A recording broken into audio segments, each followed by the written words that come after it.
नमस्कार दोस्तों, इस वीडियो में हम बात करेंगे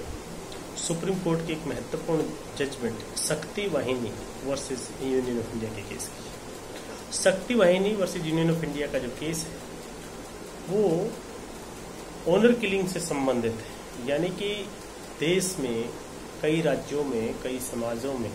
कास्ट में, कम्युनिटीज में ओनर के नाम पर किलिंग होती है, जिसको जो लोग हैं, जो उस कम्युनिटी के लोग हैं या जो परिवार के लोग हैं, वो समझते हैं कि वो अपना ओनर सेव करने के लिए या ओनर रिक्लेम करने के लिए वो ऐसा कर रहे हैं। लेकिन ये एक सुप्रीम कोर्ट ने भी माना है और इन जनरल भी ये एक सबसे बार्बरिक या पाशविक कृत्य है। इसी के संबंध में जब इस तरह की घटनाएं, दुर्घटनाएं देश के कई हिस्सों में हो रही थी, तो उस समय ये पिटीशन फाइल की गई और उस पिटीशन में सुप्रीम कोर्ट की बेंच ने अपना डिसीजन दिया था। इसमें गाइडलाइंस दी गई थी कि अगर इस तरह का कुछ भी एक्टिविटी होने की संभावना है जहाँ हो गई है, तो उन परिस्थितियों में, यानी कि एक तो प्रिवेंटिव मेजर होता है कि अगर कोई होने वाली है तो उसको कैसे रोका जा सकता है, फिर उसमें रेमेडियल मेजर्स क्या हो सकते हैं, और जिन लोगों ने ऑफेंस किया है, जो ऐसा करते हैं, उनके खिलाफ प्यूनिटिव एक्शन क्या लिया जा सकता है, या ऐसे अधिकारी जो अपनी ड्यूटी सही से नहीं करते ऐसे मामलों में उनके ऊपर भी किस तरह के एक्शन लिए जाए, ये सब इस जजमेंट में कहा गया है। इसमें पुराने केसेस जो है सुप्रीम कोर्ट के वो भी डिस्कस किए गए हैं। लता सिंह का एक बड़ा महत्वपूर्ण केस है उत्तर प्रदेश का, उसके बाद तमिलनाडु का एक केस है। इसके अलावा भी कई केसेस में डिस्कस किए गए हैं, जिसमें बार बार ये कहा गया है कि जो कोई भी अडल्ट इंडिविजुअल है, मेजर है, वो अपनी मर्जी से अपना लाइफ पार्टनर चुन सकते हैं, बिन किसी के फोर्स के बगैर, कोई क्वेश्चन ना हो, किसी का डर ना हो। और अगर वो ऐसा करते हैं तो वो अपने जो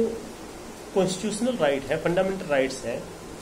उनका इस्तेमाल कर रहे हैं। और अगर ऐसा करने से उन्हें कोई रोकता है तो वो उनके फंडामेंटल राइट्स को भी वॉयलेट कर रहा है और वो देश के कानून के साथ भी एक तरह से छेड़छाड़ कर रहा है। तो इस पर्टिकुलर जजमेंट में शक्ति वाहिनी वर्सेस यूनियन ऑफ इंडिया के केस में सुप्रीम कोर्ट की जो जजमेंट है वो बड़ी महत्वपूर्ण है। और इसके बाद से एक प्रॉपर जो है ये कह सकते हैं कि प्रोसीजर लेट डाउन किया गया कि अगर कहीं पर भी कोई भी ओनर किलिंग से संबंधित मामले आते हैं या होने की संभावना होती है या जहाँ हो जाते हैं, तो ऐसी परिस्थितियों में क्या क्या स्टेप लिए जा सकते हैं। इसमें जो खाप पंचायत या कट्टा पंचायत या जिस तरह के भी कम्युनिटी बेस्ड जो गैदरिंग होती है, उन सब के बारे में भी जिक्र किया गया। और ये कहा गया कि भारत के संविधान में, भारत के संविधान के अनुसार या कानूनों के अनुसार जिन संस्थाओं को रिकॉग्निशन दिया गया है वही काम करेंगी, और इस तरह के कोई भी जो